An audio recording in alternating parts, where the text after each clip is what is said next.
Greetings once again, Taekwondo family. Welcome to Miami Minutes, the show that is listened to by over 70 million people worldwide. I'm pretty sure that is a fact, right? Yep, give or take. I'm one of your hosts, John Parker. Give or take, John. And this is, see if I can get this to be audible. This is the only podcast I have. Except the other one. I was going to say, hang on a minute. And then there's the Patreon. Yep, okay. Well, this is one of the several podcasts that I have.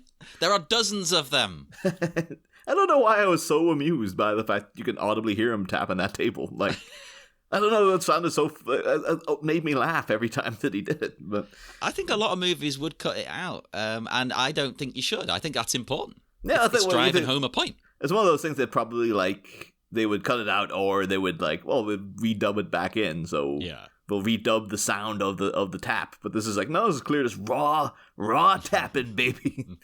Yeah, that's how YK Kim shoots it. Yeah, like, imagine, too, that probably would, like, it's probably a technical reason you would do it in terms of, like, oh, no, if you start tapping something while you're talking, it's gonna, like, the microphone's gonna get confused or something like that. And you're like, oh, no, you shouldn't do that.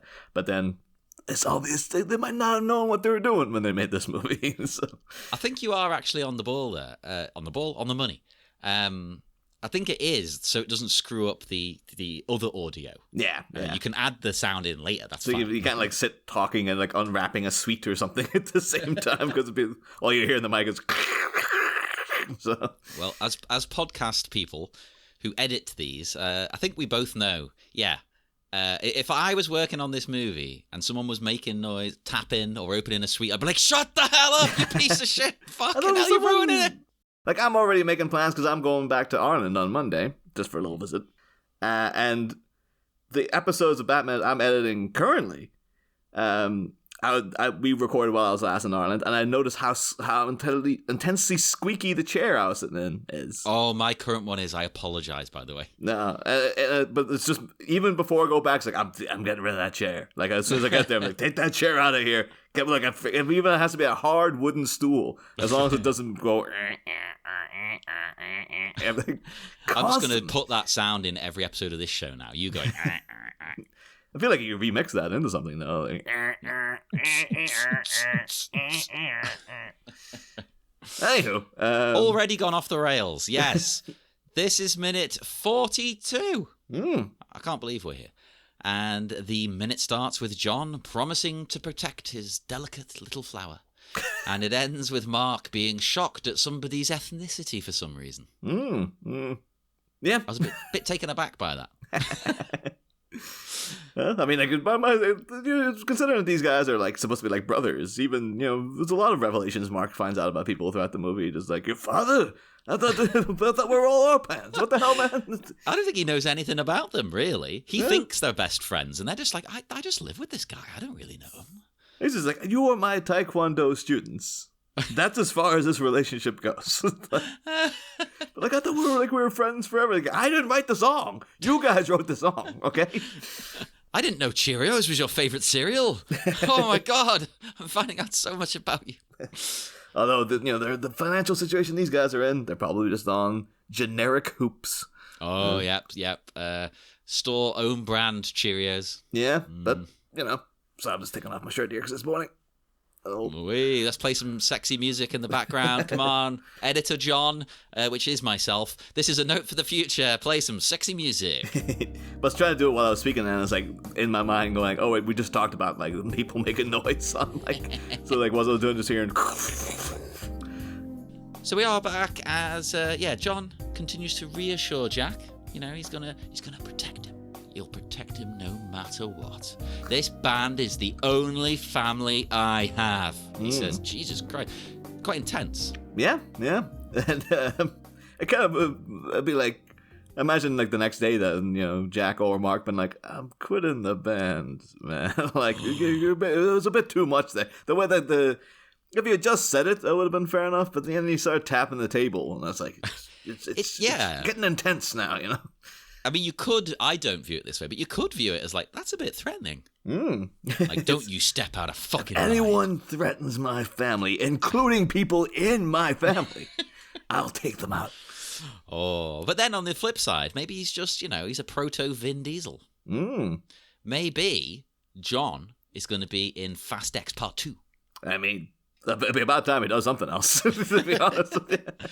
I mean, yeah, the collision of the two ultimate families. Get them all in. That's the thing, though, because it's now them branching out into family, from friend. The song's not called Family.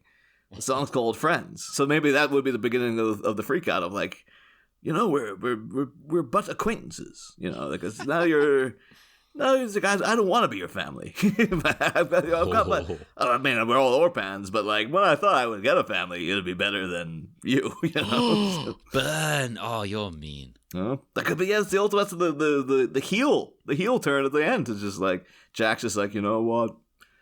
I've decided that I can't stand spending every night with you. So genuinely the best impression of the whole show. Loved it. And though, I mean, we're joking, but I actually feel what he's saying. I think it's the conviction. He is so determined. Like nothing is going to happen to you. I swear on my goddamn life. But it's all like it's Scrappy Doo energy. Because again, like we saw Jeff take out this guy single-handedly. Yeah, and that was cheap shotting him. But then we also saw the guys fending off like a whole Dexy's army. And then it was like, we saw Mark beating up a lot of them. John, he got a couple. He wasn't the one. He was doing a couple, but like, I'm kind of getting the vibe of him going like, "Oh, take on, let me at him," and you'd be Mark going like, "Okay, so what fight are you getting me into?" Like, because clearly I'm going to have to be the one that finishes it. Because that would be a great little character point that he's always starting fights and Mark has to finish them. And then, it's like, all right, we're going to go. And so, the way like a mother would grab a kid by their ear and pull them out. Like Mark takes off his shoe and he's just like, all right. Grabs him by the nose with his toes. Like, let's go. With his feet. Oh, my God. Yeah. And he just like hops off screen with them. He's just like, he's got them all convinced that's the way to do it in Korea. And I was like, then they find out, no, nobody does that in Korea. And like, why the hell was he doing that? Yeah, maybe they didn't even ask him. They just I assumed it was a Korean thing. I don't know. No, it's how I get off. That's why I don't want to blur the line between friends and family. Like I can have fantasies about you guys if I think you're my friends. But if you start thinking of me as a brother, it's gonna get icky. So I'm gonna have to put a stop to that right now. Are they friends with benefits? It's possible. Yeah, the benefits include Taekwondo training, I guess. That is a benefit, to be fair. Yeah, totally. Getting sweaty with the bros. Yeah. There's a line there he has, too, about, like, does he say to Mark, like, back in, you have nobody. He says something about the nobody, and it really reminded me of, do you remember the exact line? Or? Yeah, I've got it written down, because Mark pipes up. He agrees. This is his family. And then he says, when I first came to this country, I had nobody. That's the line. Yeah. It kind of repeats like, nobody. Yeah, he might say it a second time. Yeah, because it really reminded me of the end of Rebel Without a Cause. And then Sal Mineo gets shot. And spoilers for the end of Rebel Without a Cause. How dare you? That's a new movie, right? But he's like the little dorky guy who hangs out with James Dean trying to be cool and stuff. And the cops think he has a gun and they shoot him. And obviously he's not white either, which also goes to, that was back in like the late 50s. It's like, well, not a lot changed. But yeah, there's just a bit where like this woman's going like, oh, poor little baby had nobody. That was just the same energy, but then also remembered in like another craptacular classic, The Room. Of course, like one of the most famous lines in it, you're tearing me apart, Lisa, is Tommy Wiseau directly riffing on Rebel Without a Cause, by his own admission, and James Dean going, "You're tearing me apart" at the start. Done better by Tommy. Yeah, well, I think he has overtaken. Even now, I know both movies. I've known about Rebel Without a Cause longer than I have The Room. And yet, so someone says you're tearing me apart now. Yeah, I know the image that's popping directly into my head. So exactly the same. Yeah. Yeah. but yeah, it's just weird that like, oh, so maybe these two, craptacular cult classic directors were both riffing on Rebel Without a Cause. Probably complete coincidence, but I spotted the energy there. Yeah, so. I could see it. I hope to find out that's true, but I don't imagine I'll get anything. It's not in the commentary track, let me tell you. A little bit like, find out YK Kim, but it's like if it has Rebel in the title, I'm not interested. That indicates some sort of anarchist. I imagine he's against that. Yeah. He's all about people just been friends, friends, and and then if anyone's out of line, like some goddamn biker ninjas, you're gonna have to take them down, and then the rest of the time, everyone's hunky dory. Although, as we said, originally there were more shenanigans of the Orphan gang, where there's a deleted scene where they go into like the music store and they're kind of like, oh, that's brilliant, yeah, they're all playing on the instruments, and the guys there are like, oh, these goddamn assholes. So they kind of originally scripted had more of a ragamuffin, teenage maybe like college wastrel guys up to no good. Yeah, I think they're meant to be a little bit like, they're really nice and really friendly, but they're a little bit cheeky. Yeah, aren't they? But you don't really get a lot of that in the finished movie. Maybe they thought, hang on a minute, they're martial arts students. Surely that the whole point is discipline. Yeah. That could have been as part of YK's vision. Was like as soon as the other director was gone, he's like, okay, get that out. Well, actually, you bringing up YK's own vision. I think this line, when I first came to this country, I had nobody. I think it feels to me, the writing and the delivery, a bit autobiographical. Because imagine not only moving countries, but moving somewhere where you don't know anybody and you don't even really speak the language properly. Yeah. Because he didn't at the time, That's a lot to take on. Holy crap. You feel it coming from him in the acting there. I like it. Yeah. Good acting in this scene in general from John and from Mark. I appreciate you saying at the time there as well, indicating that YK Kim does speak the language well now. Well, I mean, we sometimes have a bit of fun, but come on, it's impressive. His English is impressive. It's better than my Korean. Yeah, I'm only Josh. Yeah. He can speak English well enough to be. I can watch an interview with him and understand it. I was wondering, if there's any. Has YK gone on record as to why he came to America? Just beyond the wish to spread Taekwondo? I haven't heard the reason. It could be contained within one of his books, which maybe at the end of this we could review. But, I mean, reading a book is quite a task, and I imagine it's a big book. Yeah. But we'll see. He's paid $40, and it's like a leaflet. God damn it! That's the other side of it. Yeah, it could also be that. But no, I've not heard him say it in an interview or in the commentary or anything like that. All this stuff is like prime sequel bait. Yeah. Just like, why did Mark leave Korea? Why did he have no one? What happened to his family? Did he have a family up until he was 20 and then they were killed? Or did he grow up as hopping from orphanage to orphanage and then he finally made a break? But then what? Yeah, why? Or did he move to America when he was young? Because it seems like he's an orphan like they are. It's not just, he's a grown man who has no parents. I don't know. I kind of got for some reason in my head, I went to an instant thing he must have been 18 or something. And maybe. It seems, I feel like there's enough for a story there, but there's old cliche kind of crap of his village was burned down by by the local toughs or something, and one day he swore to go back to it, but he has to raise an army. That's what why, all this is about. That's why he's instilling against the ninjas. It's nothing to do with these guys in Miami or in Florida. He's like, oh no, I'm talking about very specific ninjas that are over back in Korea. These are the guys you understand that they'll steal all your cocaine along with your. Those guys also happen to be dealing cocaine. That has nothing to do with the people I'm taking out. Complete coincidence.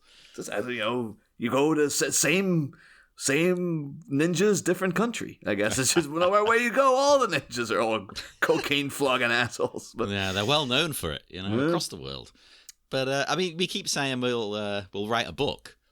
Maybe we should ease ourselves in since we're not novelists, and we could do the prequel just about Mark.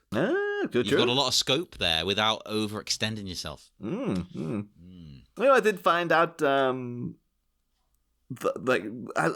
I happened upon a scandalous news story that was unfolding just last week. This literally in the last couple of weeks. Oh, yeah. There's a whole thing with, what do you call the company again?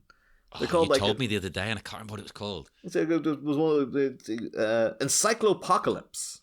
Encyclopocalypse is a website that it's like a publishing house, but it does like independent publishing. But like I say, independent publishing. If you're an independent novelist, you can come to them, and they'll go like, okay, yeah, we'll publish this or whatever.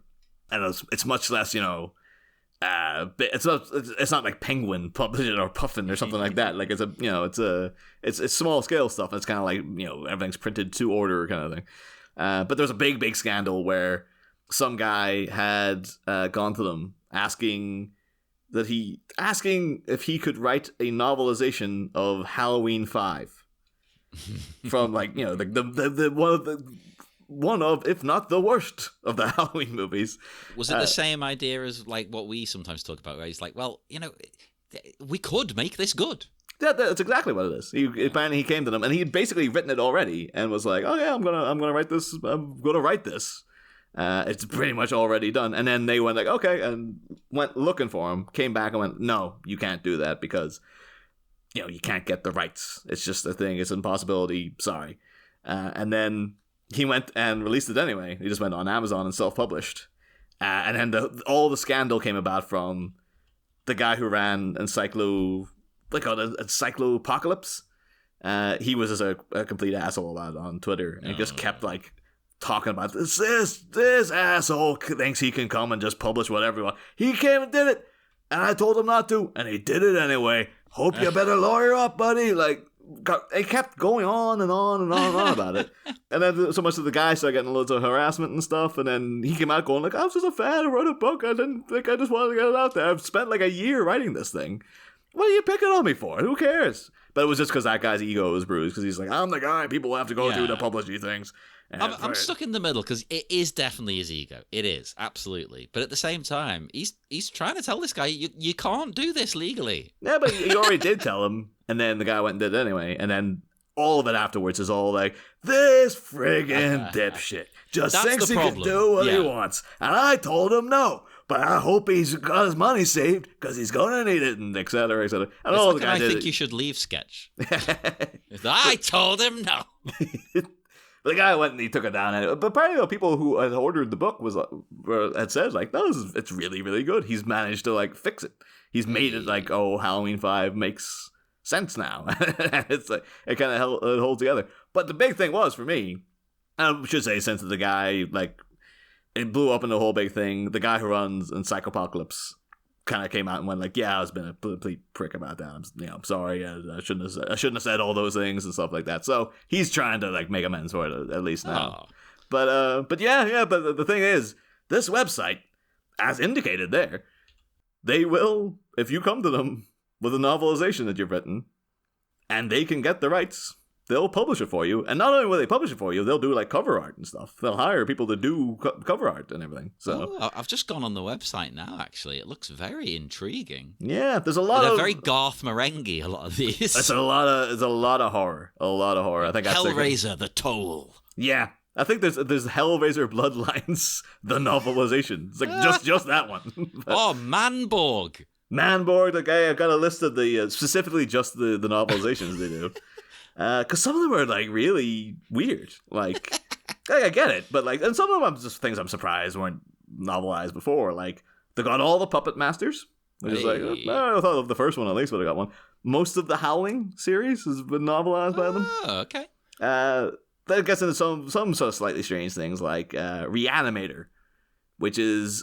I'm thinking that didn't have a novelization is because it's based on a book already. Like it's a H.P. Lovecraft book, or the H.P. Lovecraft serial, Herbert West Reanimator. But I think then they're like, well, it's not really like that. Like that's the Lovecraft version set way back in like the 1800s. So here is some guy's gone. Here's my Reanimator. One I was actually going to buy was Wishmaster. Oh. Like the old, like, people don't know Wishmaster, really undersung horror movie from the 90s, which is a real love letter to the horror genre as well. But basically, there's an evil djinn is released, and it's just the same. It's exactly what you think it's going to be. It's an evil genie, and it keeps like killing people in really gory ways by like they'll wish for something, and then he'll monkey's paw it, And so everything like he'll be going, oh, I wish this could, or I'm sure would really like this to happen, and he'll be there going, do you wish it?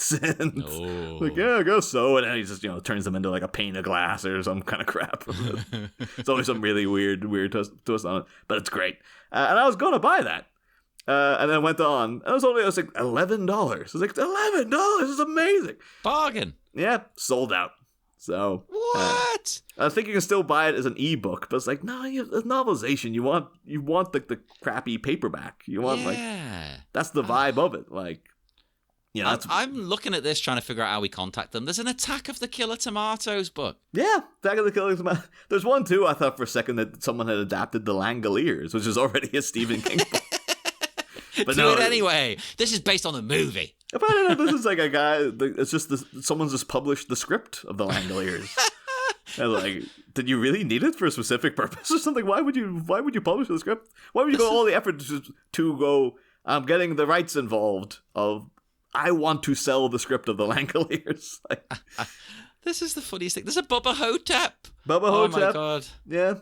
There's ones like Scared to Death, which is like an old crappy 80s horror about like things that live in the sewers and they come up and steal your spine. That sounds cool. Vamp.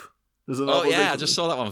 Vamp is the Grace Jones vampire movie. It's insanely distinct visuals. If you see Grace Jones in Vamp, you'll never forget it because it's Grace Jones, but she's doing whiteface. So her face is completely bleached white, and she got this it's like hair in the same style as Pris from Blade Runner, but like blood red.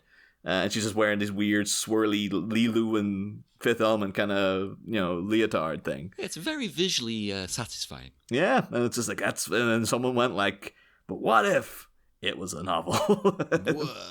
Well, my favorite one here, because it isn't actually based on a movie as such. Adventures in Amity. Tales from the Jaws Ride. Amazing. Only available in audiobook. Oh, this is some guy's drunken phone message. Yeah. Well, one time when I was working the ride, I was like, I really enjoyed listening to that message you sent me. Man. I was like, I'll publish it. There you go. A lot of it feels like they needed to get someone desperately needed to get their hands on a book of something, and they're like, maybe as part of like their university dissertation, and they cited something from like Titan Find, the 80s slasher movie, and we're like, oh no, it sounds better if it's coming. But what if I were to get it published as a book, and then it would look even more impressive on my delightfully devilish Seymour. The one that really weirded me out was there must be more of a story behind it. There's an adaptation of Hardcore, which is a Paul Schrader movie from the 80s. It's one where it's one of the posters for it are hilarious now because it's George C. Scott's daughter goes missing, and then he goes on an investigation and he comes across like a porn movie and he sees his daughter's in it. And it's supposed to be like a hard hitting drama, about like people getting sold into sex slavery and things like this. Ooh. But the posters are all George C. Scott with his head in his hands. And like the tagline says, "Oh my God, that's my daughter," and it's very cheesy and it's very like after school specialty and stuff. Yeah, it's like this is a really serious storyline, but like these posters are really making me laugh at it. So I don't think it's. I like confusing tones. Yeah, but they have that, and it's written by Leonard Schrader, Paul Schrader's now deceased brother, who did not work on Hardcore. He had nothing to do with it. So it's weird that he's like, I don't know if there's like some beyond the grave bit of spite where he's like, I saw your stupid movie and I'm going to fix it for you. And I'm going to make it good. Yeah, he probably was trying to give him like tips on the screenplay the whole time. Like, you want me to come in and help you out? Like, no, it's my script. And then he's like, you know what I'm going to do? I'm going to write it myself. And then I'm going to say. Yeah. That's genius. It's like, right, now's my fucking chance. As last, the last thing he did while he was alive was crawled over to the computer and typed the email and press send to publish. Said it just a dying man's wish to spite my asshole brother. Then he collapsed to the floor. Oh. But basically, all that is to say that I know they seem to be very focused on horror, but there's definitely an avenue now if we were to go to these people and just be like, well, have you considered ever doing a novelization of Miami Connection? Because we've got like 42 episodes worth of material that we can, go back through and parse everything that nees to go into it. And, or we say to him, it's either you get us the rights to this, or you could get us the rights to Batman. But the way it has a novelization, that novelization, come on, can't be expensive. As we go, like tales from the Joker boat in Liverpool. That's one for the Batman listeners. We've talked about the Joker boat on there several times, but I think we should purchase the Joker boat. Listeners, basically, there is. I was going to say the actual Joker boat here in the Liverpool docks, but people will be like, "What do you mean the actual Joker boat?" there's like, oh god, we'd have to explain a whole thing now. Yeah, it's a big boat with Jack Nicholson's Joker painted on the side of it. And it was used as like a tourist thing for a while. And you can like host parties on it and stuff. But like the big appeal of it is just like, it's got Jack Nicholson's Joker painted on the side. It's a Joker boat. Like, it's amazing. When you go on as a play, like, is it recreated the museum from the 89 movie? Can you dance around and, demolish artwork inside? Like, no. It's like, does it have a giant, pink cake with 200 on the front of it that you can ride down no. It's just got a picture of the Joker on the side of it. What more do you want? And tragically, they actually filmed a bit of the Batman quite near to where the Joker boat is held, and they didn't work it in. So, how would you get it in? Oh, come on. You can just do that in the background. A little cheeky reference. Come on. I suppose the Joker already is in jail in that universe, so presumably people do know him. Oh, yeah, totally. Other than they'll be like, well, why does he look like Jack Nicholson and not Barry Keoghan? But... Yeah, that would be a bit of a spoiler as well if they did paint over it. It's like, well, now we know what he looks like. So. And then like the people on the Joker boat coming over going, like, what the hell are you doing to our boat? That's done as good since 1989. It's like, who's this new guy? It's like, this is the new Joker. Oh, there's a new Joker every 5 months. Jack Nicholson is forever, for God's sake. Yeah, but this one's different. He's young. He's Irish. Did you see him in the movie? No, you don't see him. You only see like a little bit of him. Like, oh, come on. You see like his eyes and stuff. Come on, it's good enough. Like, no, it's not good enough. I think this is the maddest tangent we've ever gone on. Holy crap! Let's pivot back somehow. Yes. So Jack then he says to Mark, about that line about having nobody and all that. He says it makes Mark sound a little homesick, and he's like, no, not like before. Yeah. Like, oh my god, that's quite sad. Not like before. Oh, I thought that was quite. I interpreted that differently. I think. Oh, you see the positives in that he's moved on. No, I thought it was he's saying like, it must make you feel homesick. Like, no, not like before, because like I was homesick, but now I have you guys, because now I'm not homesick. So I thought that was a nice sentiment. But it also makes me sad in that you're thinking about him maybe a few years ago being really sad and homesick and lonely, and it's like, because that must have been the case at some point for him to say that. But still always now get like the visuals of him like huddled under a blanket in a boat as like, you'd hear gunshots and stuff in the distance and like the smoke from the fires that have, eradicated his whole town or something. Maybe he's from North Korea. Could be. It could be. Yeah. Does he specify where he's from? He doesn't. Maybe he's ran away. Oh, that's the one. We'll get to that eventually. When they start talking about like doing the world tour, because we know also that Jim is. I guess they would have to like there's drama there, because it could be like, oh yeah, Mark's from North Korea, but maybe then Jim, because his mother was Korean and his father was African American, as we classically know. Black American, my mistake. So then maybe they go over and discover like, no, he's from South Korea, or vice versa. And there you go. That's Miami Connection 3 right there. Yeah, there you go. Writes itself again. Yeah, the friction there, and like two brothers torn apart by a border they didn't even know they had. I mean, that is literally a great Korean movie called Brother. Yeah, well, there you go. Or is it Brother or Brotherhood, actually? I'm trying to... It's been about 15 years since I watched it, so you'll have to just look at Brother Korean movie, and if it's called Brotherhood, it'll still come up, I'm sure. You find out then that it's actually adapted from YK Kim's novelization of Miami Connection 3, that it was only ever released on Cyclopocalypse. Oh, my God. See, to see two... like, if you got any of those novelizations left, it's with the big warehouse full. Like, yeah, a couple. Just thousands of them. Yeah, it's like I was made to order. It's like, I thought, why did I make 10,000 of them? I only sold 2. Also, with the homesick thing, saying not like before. On one hand, you might interpret that as, well, he still is a little bit. But I actually thought, well, he's not homesick now as such, because we can miss parts of the past. We can miss where we've come from without then discounting who we are now. Yeah, both things can be true at the same time. You can miss some things from the old days, but you're also happy with where you are. Yeah.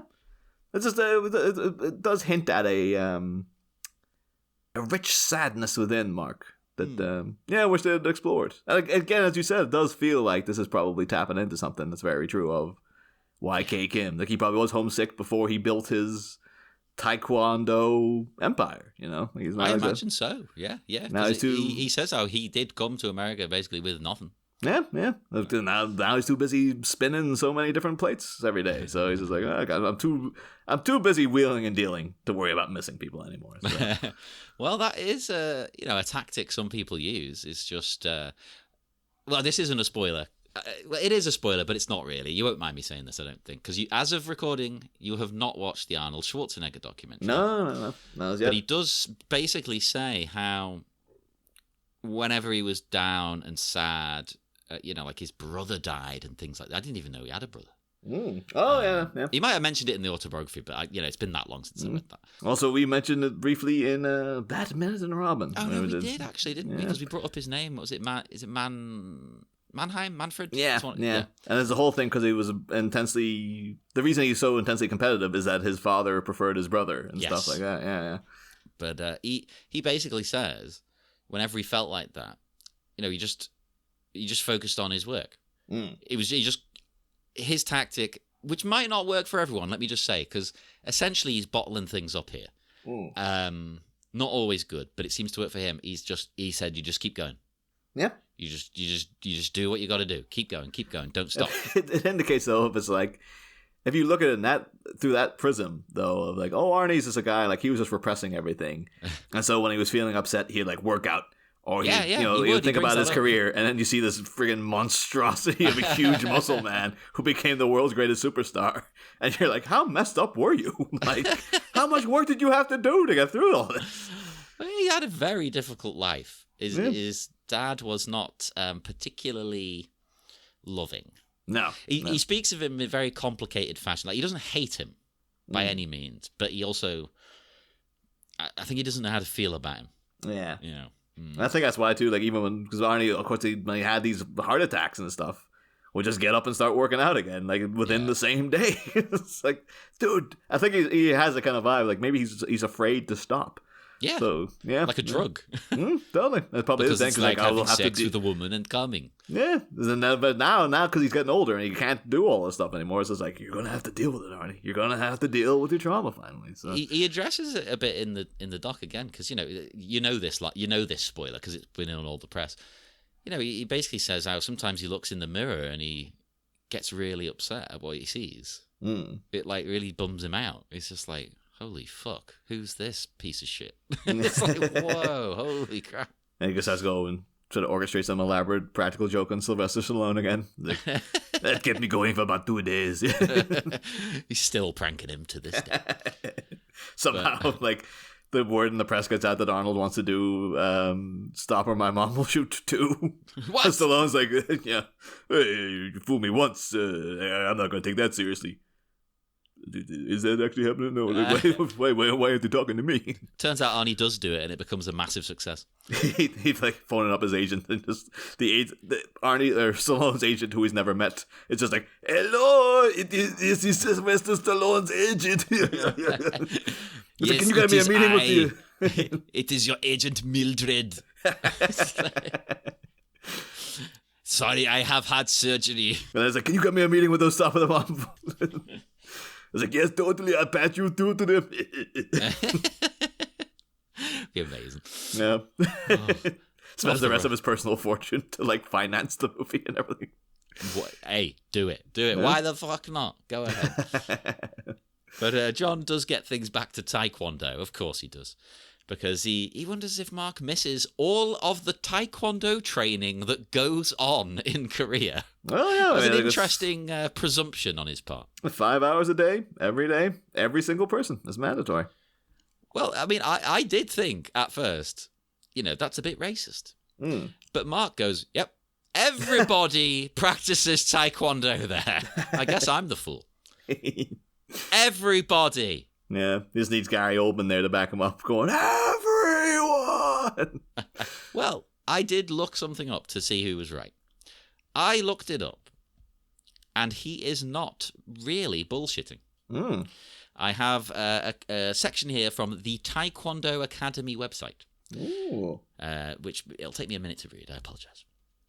It says that in most schools in Korea, Taekwondo is a mandatory class like PE is in America.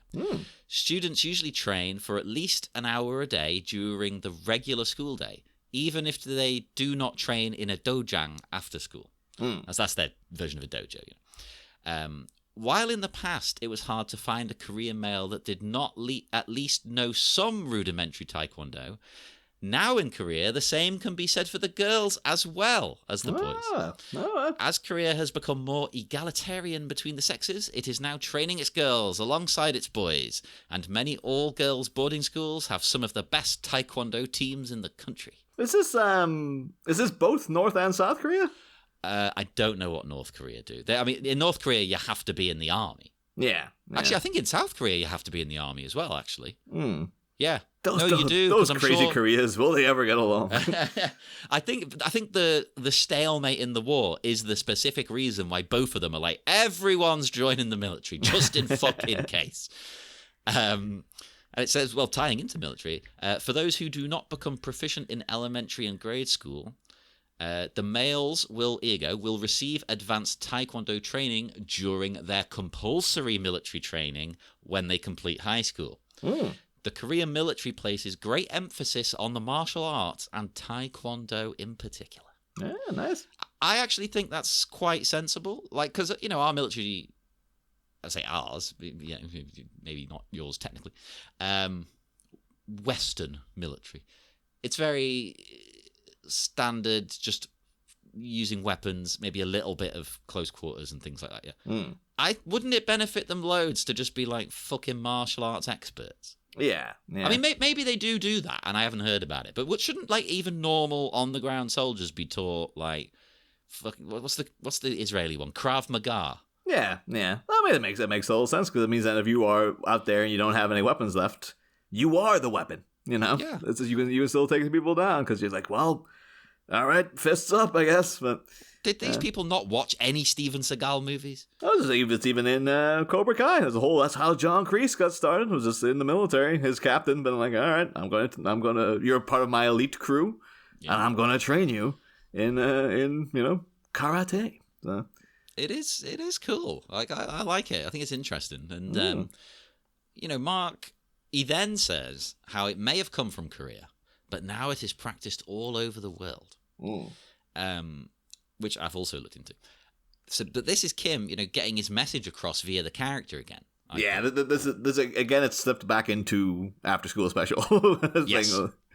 And we all know if everyone was to practice Taekwondo, peace would reign throughout the entire universe. The world would be a better place. Exactly. Yeah. Let's make a mashup T-shirt. Only through the elimination of violence can the world be a better place. Oh, yeah, beautiful. There you go. Type it up. What more do we need? But I did look it up, and he's not wrong again. As of today, I'm sure this will change. It'll go up, probably. Taekwondo is practiced by over, this blew my mind, 70 million people. I was like, what? That's got to be the most practiced martial art. What the hell? 70 million? Yeah, I mean, yeah. Did you look up what the most, like how many people in the world practice karate? Because that would be the one. In my mind, it would be like, that's, I grew up in the era of the Karate Kid. So in my mind, I always go like, well, of course, that must be the most practiced one. I think it would make sense because I think the problem you get with Chinese martial arts in this respect is there is no one. Well, there is technically. The Chinese government have one, wushu. But the Chinese one is so fragmented into loads of little ones. How would you judge that?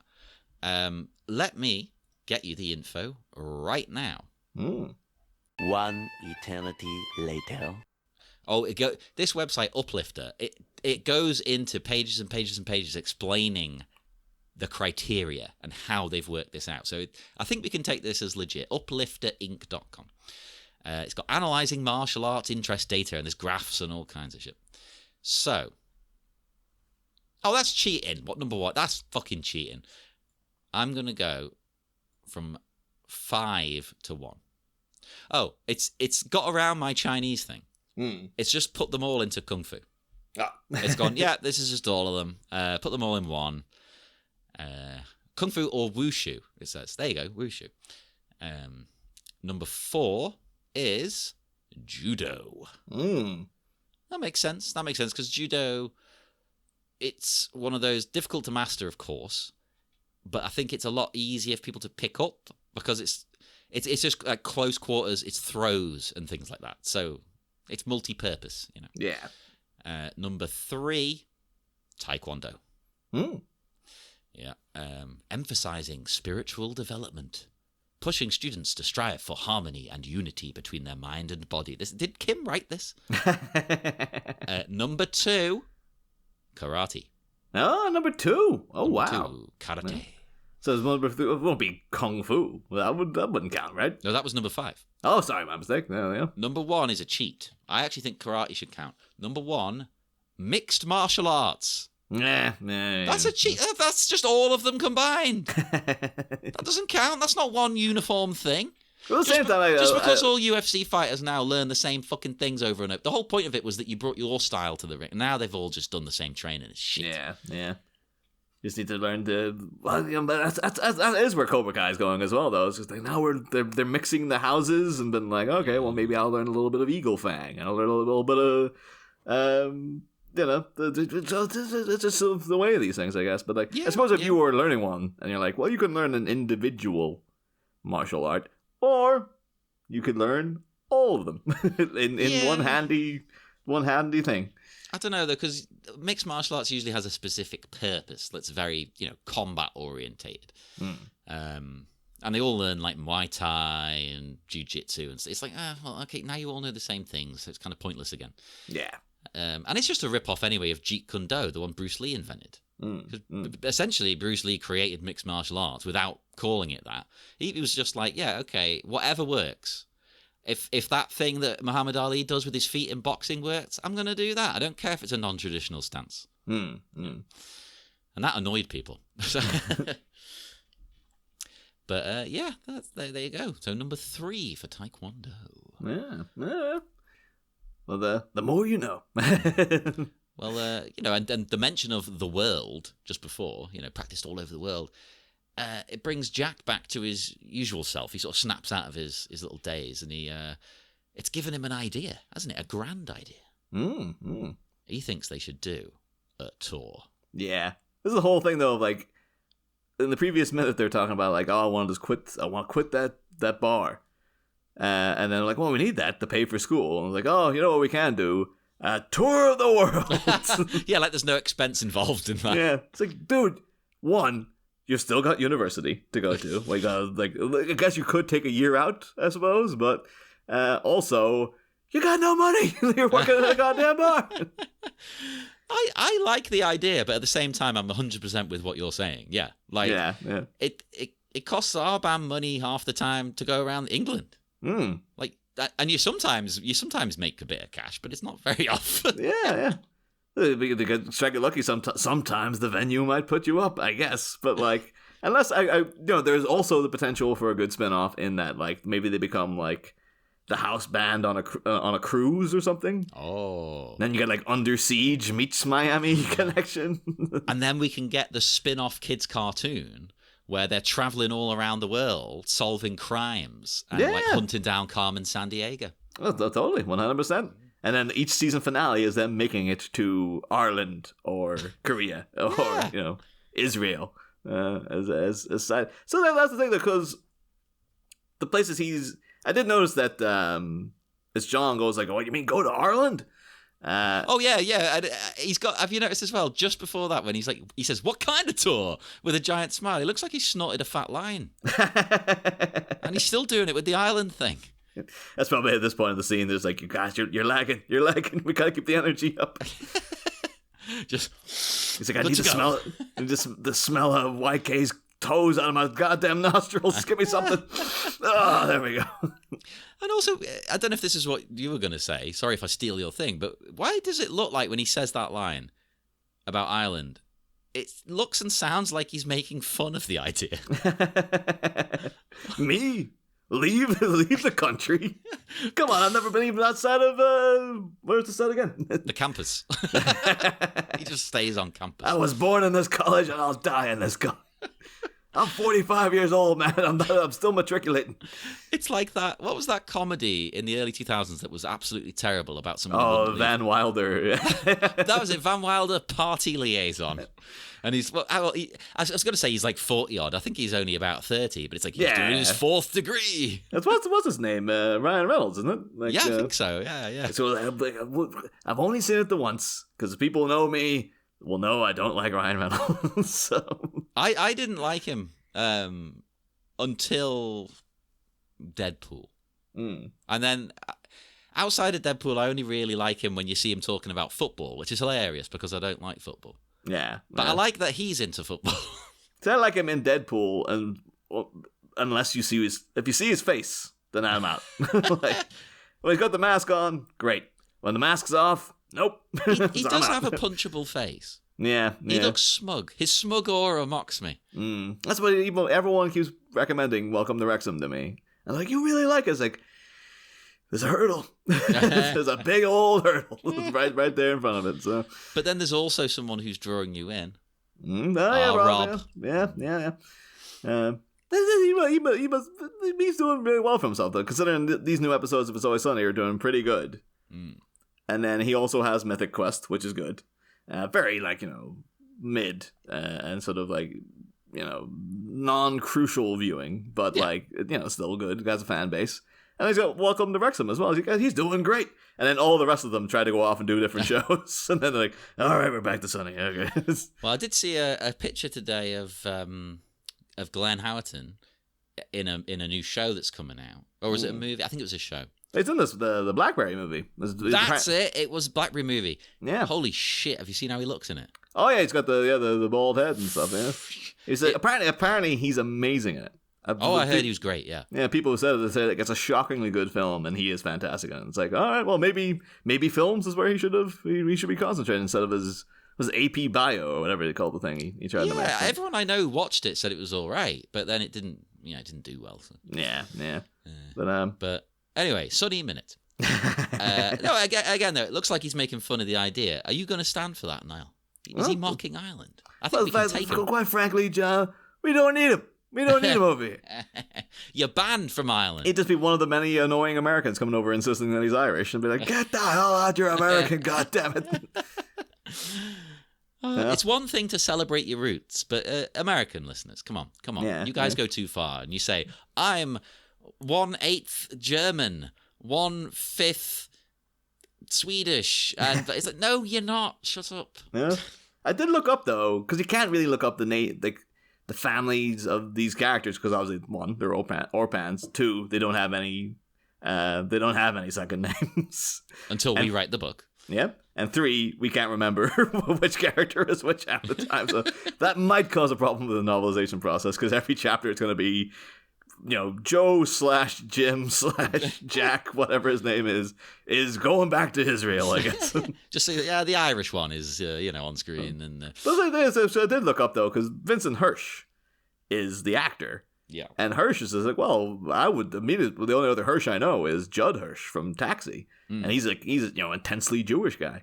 So I was like, oh, give an Irish Jewish connection. Hirsch. But, I would have said Hirsch. Off the top of my head, sounds maybe like a Jewish German name. well, the thing because I looked up, you can tap it into not Ancestry.com, but like the website that does the origin of family names. It says the surname Hirsch derives from the old German word Hirsch, meaning deer. And described either someone who was a game hunter or who was the keeper of deer. Began as a first name, first recorded in 1870, and became a surname by the 14th century. And it can also be Jewish, which is like, you see, again, Judd Hirsch. So I try to go through the rest of them, though, because, again, it has to be the actors, because, we don't have any. I guess it's a choice that they made. Maybe Vincent Hirsch does have an Irish connection. Maybe his mother was Irish or something. That's why. Well, again, Americans all think that from 20 different countries. Yeah, yeah. But then just consider the world tour they'll be doing here. So all right, you go over to Ireland. So actually say let's give them maybe go to Germany then. Maybe going to so Vincent Hirsch would go to Germany. Then you got Jack Diamond. Diamond is a surname that has 3 different origins: Irish, English, and Jewish. I was like, never would have thought. Right. With that spelling? No. The Irish root is the Gaelic O'Diaman, and the name Dioma, which is the anglicized form, is diamond. And the English origin is dayman, derived from a keeper of livestock. And then the Jewish origin is the Yiddish dimant or diamond, and that's just the name. But I assume he is genuinely, because it's him saying it, he's probably genuinely from Israel. Yeah, I would think so. Yeah. But then because you have Maurice Smith playing Jim, and that could be, that could be anything, really. Yeah, but most countries. But then, of course, we would have on the tour, you'd have to go, well, his father's Black American, so I guess he could go to literally anywhere in America if he wanted to. And then Korean. So we could still have the confrontation between, or maybe they're both from North Korea. And then Mark fled, but then when Jim finds out that that's where my family's from, he'll be like, no. Then he swears allegiance to North Korea, and that's what causes the friction. Oh my god! Oh no! The fans are gonna hate us. Although we had a whole thing. We tried to work out at what age he moved over. We kind of surmised it would have had to have been at 17 maybe or something. Or yeah, I think we did kind of break it down and try and work it out, didn't we? We got somewhere. Clearly not close enough that we remembered. No. I think it was very kind of it's up in the air. It's probably because it's not all that well written. What? How dare you? So okay, maybe all right. So we've got Germany, Korea, North or South, and also Germany, Korea, North or South. Germany would be East and West. No, but Korea, yeah. And then Kathy Collier, which is obviously Jane, and that's an Irish name. Apparently means charcoal burner. And then like if you pronounce it as Collier. Yeah, I think that's how you'd say the coal one. Yeah. And then we have who else? We got of course Angelo, and that's just Italian. It's very very blatantly Italian. And looking up Giannotti, he's like, yep, it's an Italian surname. Yeah, and his character's the same in the movie, isn't it? Because they're like, we could also go to Italy, where Tom's family are from. Exactly. And then to span out a little bit, we have Jeff or William Ergel, and that's a Scottish name. So yeah, the world tour would be basically going from somewhere in America for Black American, hopping over then I guess to Ireland for Jane, then up to Scotland. Although I guess they wouldn't be all the Jeffs up there wouldn't want them. That would stand by my thing though. In every time in my notes, I never have him as Jeff with a J. It's always Geoff. Oh, you're going with a G, Jeff. Okay, I'm going with a J. Well, no, because it's just to differentiate them. Because it's they're enemies, so they're all J names. He has to stand up by being the G. So because he is a G. He is. He's a total G. And then so up to Scotland for that. Then we hop over to Germany, and then we go to Korea, then Israel, and that's it. That's the world tour, I guess. That's a pretty cool tour, to be fair. That's not bad at all. Maybe work in a few, maybe get down to Australia, somewhere thereabouts. But add in, a triangle player or, something like that. So try to branch out, get more excuses to go to more countries. Yeah, just keep adding new members. Yeah. Got didgeridoo player. We're going to Australia. This is while they're on the boat, There's got a new people. Like every time they go to a new country, they collect a new band member. They become like the polyphonic spree. Yeah, I was going to say the polyphonic spree, actually. Yeah. And they're all doing martial arts, though. Yeah. Instead of being a weird cult, it's a weird martial arts group. And then that's either they have to fight Arcade Fire. It's so fun when they get back. Some crazy arsonist going around. Oh no, it's the Arcade Fire. They're the villains of the next one. Yeah, well, I hear about that, the lead singer apparently is a bit of a villain. Oh yeah, God, I forgot about that. Yeah. But there's a line that's worded quite interestingly to me, and I don't know if it's just the way I'm interpreting it, because it says, he's talking about the tour. We'd visit all of the countries where our parents came from. Yeah, but what was interesting to me, as an English person, looking into the English of that, shall we say, that, to me, makes it sound like they are all first-generation immigrants. That's true. That is true. Which I don't get that impression from the rest of the film. Yeah. Like Mark is. Yeah, so Mark's, again, just because of everything about YK came, you get the vibe, Mark came over at like 20. And, these guys, I just assume they've been through the orphanage system. And they all just came from somewhere around, Miami or around Florida. Unless it's just poorly worded and he means like ancestors. Our family, ancestors, where they came from. But he says parents. I mean, that would bond them more, I guess, if they were all first generation immigrants. But where are the accents? I want an Italian accent. I want an Israeli one. Come on. They all agreed to take like American speaking classes to get rid of it, and then Mark just didn't bother going to any of them.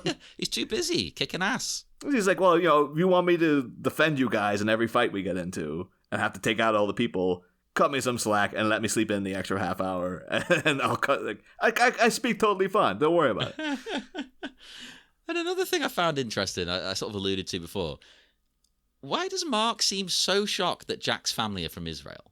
Not like in a nasty way. I think I joked about that, but more in an, oh my God, that's awesome kind of way. I mean, this is America, right? 99% of people's families or parents will quite recently trace back to somewhere else, surely. And he's just like, what? You're not from America? What? It could still be in that, because he said, like, where our parents came from. And I remember when Jim said, like, my father, and John's, your father? Like, it's probably like sipping his Coke, just, parents, what? I thought we were all orphans. What the hell? You guys have all lied to me, all of you.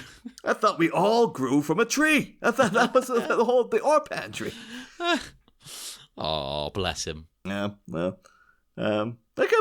maybe because he was like, Mark's like me. He's like, last name Diamond. He was thinking of Marina Diamond. Or Diamandis from Marina and the Diamonds. And she's supposed to be Greek. But he's like, I thought you were Greek. Yeah, well, Diamandis, very Greek, isn't it? But am I right that she's now changed it to just Marina? Yeah. It's a pain in the ass to look her up now, too. Because it's like, Marina who? It's like, Maria and the Diamonds. Like, it was a better name, yeah? Yeah, I think so. I definitely think so. Even worse was, remember Eliza Doolittle from a couple of years back? Yeah. She just goes by Eliza now. I was like, well, there's nothing there. It's like, it's a common name. At least Marina's a little. Pick fucking Doolittle. Yeah. Or maybe she's like, no, it's too cutesy. She's changed altogether. She's like, because she used to be quite like, it's cutesy old, she'd rejig old war songs and kind of come up with little pop tunes and stuff. And now she's all sexy R&B. I don't think she even performs the old songs anymore. And I think Eliza Doolittle's too cutesy, so she'd be like, no, get rid of that. But then Eliza's too like, that could be anybody. If you type in Eliza into Google, it's going to be like, do you mean Eliza Doolittle? Like the famous characters? Like, no, just Eliza. I was like, you should be more specific. I know I should be more specific. Only she gave us something to be more specific about. But that is frustrating. Plus, Eliza doesn't sound sexy R&B. It sounds like, like an old-fashioned an actress, Eliza. Yeah, totally. Yeah. But maybe that's why she's not as big as she used to be. And then, I just know, Marina and the Diamond, she's looking every time. She looks like she's doing taekwondo these days. Every time you see her, she's just like, so ripped. She's so muscular and stuff now. I was like, I remember she used to be chubby-cheeked. Guess what? I'm not a robot lady. I was like, I always liked her back then. Now it's just like, oh, man, she's big, like, pop diva goddess and stuff. Fair enough on, getting on the health kick, though. There's nothing wrong. Oh, I'm not just, by all means, do it. But it is just like every time you see her, like, oh, man, she looks like she could, like, bend a lamppost in two nowadays. So. Yeah, people are into that. Yeah, got another potential. Maybe find out that she's Jack's sister, and she's his evil sister. She's a diamond smuggler from. And she's in cahoots with Jeff. And then at one point, Jeff's brother. It's just the same guy. He just dyed his beard whiter or something.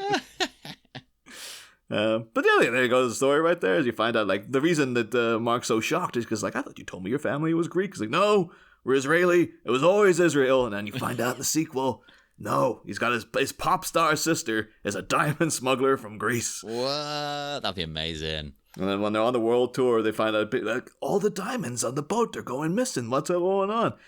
And then John falls in love with the sultry heiress that's swaggering around.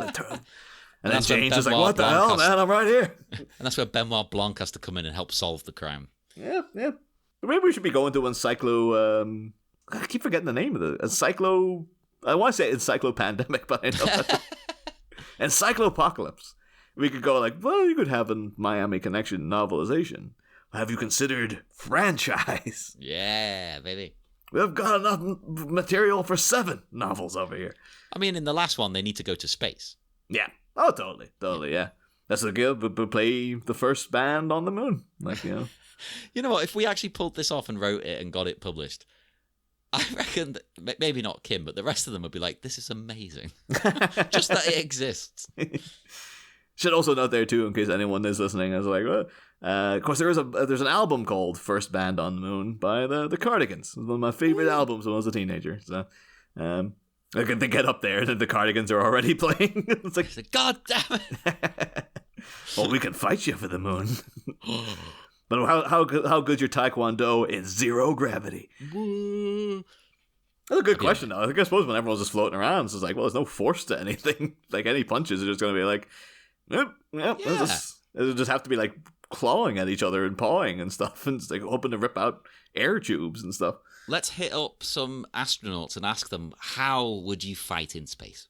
It'll be like, we're researching our 9th novel in the Miami Connection. It's like Miami Connection saga, or cycle, the Miami Connection cycle. We should call it the Miami cycle. Yeah, Miami cycle. Make it sound extra pretentious and stuff. And we're like, so we just need to know, how would you practice Taekwondo in space? Like, please don't ever contact me again. And then they'll get back to you, it's like, I wouldn't. I would do mixed martial arts in space. Like, why would I waste my time doing one? God damn it. And then YKKM takes his name off. He's like, I don't endorse this project anymore. Turns out MMA is the most popular martial art through the cosmos. Not just on it. Or maybe that should be like, it's Jeff vows against Taekwondo. And so he starts spreading mixed martial arts throughout space. And that's why they have to go up there to stop him. He must be stopped. Can't have grey aliens doing MMA. And then maybe the Greys, because the Greys are the good aliens. And then, the Greys are the bad aliens, typically. And then usually the angelic white ones would be the. This is all stuff to be saved for our lengthy email to Encyclo. Let's write them like a 5,000 word sort of premise. And see the next day, like, the site is shut down due to all that stuff with the Halloween 5 guy. Yeah. But I am actually noted out for this because I did look into the commentary track, but it's mostly just the same, continuing to discuss what they said last week, how Taekwondo is not just about kicking and punching, it's more about philosophy, care, respect, etc. Violence is a last resort, things like that. Yeah, fair enough. Yeah, I'm noted out too. I guess, is there anything for the drinking game this time? Yeah, there was right at the beginning. And actually, I was going to ask you right at the beginning, and we went off on one already. So, listeners, what do you think as well as now? Does the fact that he says the line, "This band is the only family I have," count as mentioning Dragon Sound? Oh, totally. Oh, yeah, 100% count that. I would also count it. So I think any mention of the band, like, because it doesn't have to say the words Dragon Sound. That's not in the rules, right? I agree. That was my interpretation. So raise a glass, everybody. Yeah.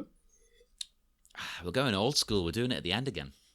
That was a complete accident as well. But there's your one drink. That's it. That's all you're getting. Make it a strong one. I have, because as discussed in the green room before, I'm on a vanilla vodka today. And it is strong. I can tell you that. So. Hey. Well, I hope you've all got a strong one as well. We will use that strength right now to break the connection. There we go. And do speak to us on Facebook at the Miami Minutes Taekwondo Orphanage, on Twitter at Miami Minutes, Instagram. Can you guess what Instagram is? It's also Miami Minutes. And why don't you, let's think, send us an email, miamiminutespodcast@gmail.com. Check out Patreon, TeePublic, look us up on all of those things. Buy some merch, give us some money, give us all your money, give us £500 a month. You won't get any particular bonuses for that. But the top bonus is that you can come on our show. I mean, nobody's ever paid the top bonus because it's stupid. But yeah. That's why I didn't want everybody paying to come on the show at a sensible price. I was like, no. Yeah. So elsewhere on the Patreon now, you'll probably will listen to our review of the Flash movie, which I'm sure has a lot of crossover with Miami Connection, and none of our other podcasts. Oh, so. Not at all. No, absolutely not. But we will see you again in 1 week's time for more Miami Minutes. You mean this podcast's going to play in Ireland? Listen to me.